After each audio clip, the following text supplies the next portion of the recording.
Welcome back to the 12 Days of Bookmas. Today I'm making super easy bookish coasters using ceramic tiles and Mod Podge. These are great last minute gifts. They're inexpensive and you can customize them with any paper scraps or patterns you like.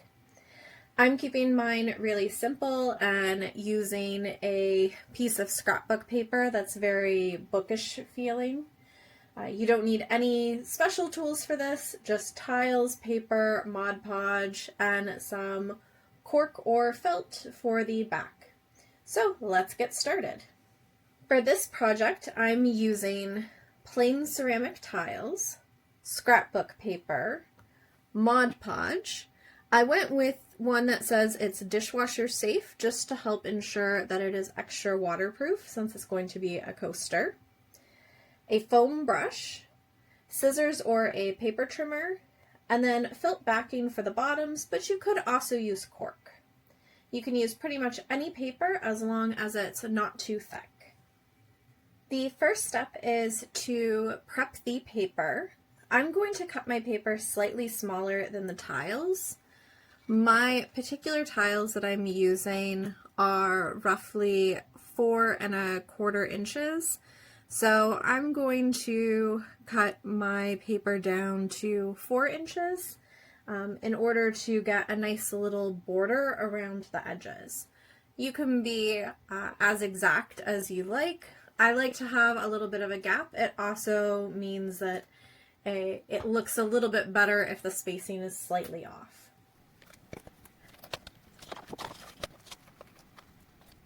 You could measure these, which is what I'm doing. You could also eyeball it, which is really fine for the coasters, especially if you're leaving a gap.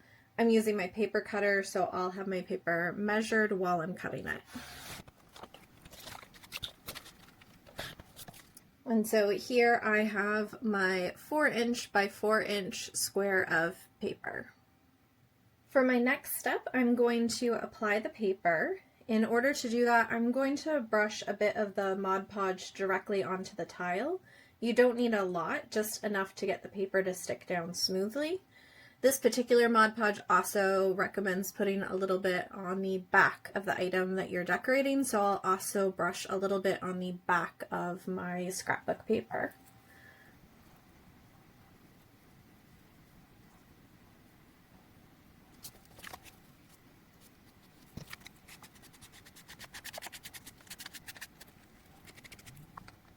So then I'm going to place the paper on top and I'm going to smooth it out with my fingers.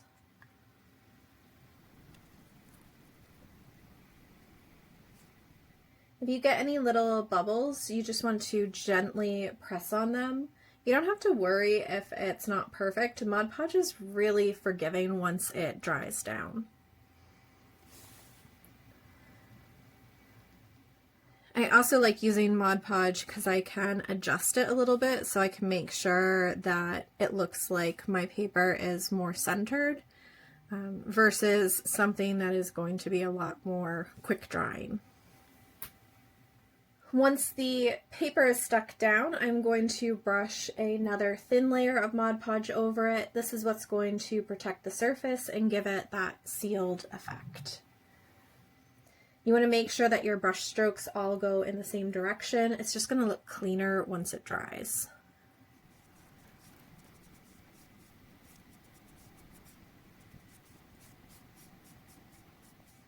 And I'm trying to spread it out, so if there's any really thick areas, I'm going over it just to try to minimize some of those brush strokes and not have any large pools of Mod Podge.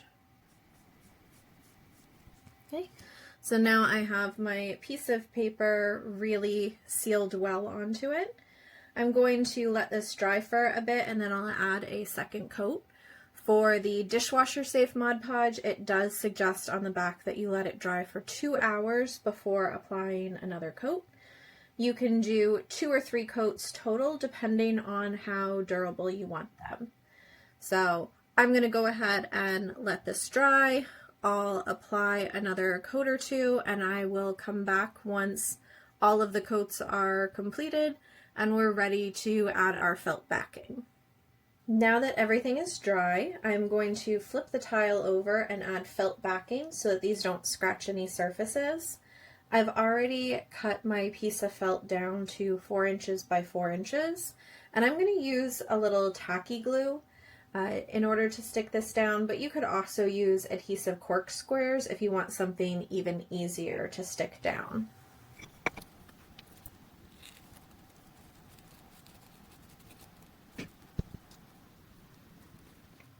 You want to press it down for a minute to make sure that it sticks. And by cutting it a little bit smaller, just like the paper, I have a little bit of an edge, but really I'm covering up that part of the tile that would go ahead and scratch up any surfaces.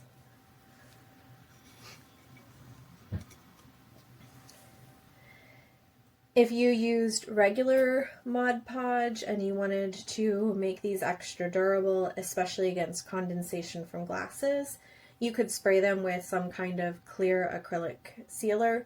I'm skipping that because I used Mod Podge that says that it's dishwasher safe, but it's a really good option if you don't have that kind of Mod Podge and you still want these to hold up long term. And here it is, a simple, pretty bookish coaster that makes such a cute little gift. I love how easy these are to personalize. You can match them to a book's vibe, use old watercolor sheets, go full collage style, whatever you want the coaster to look like.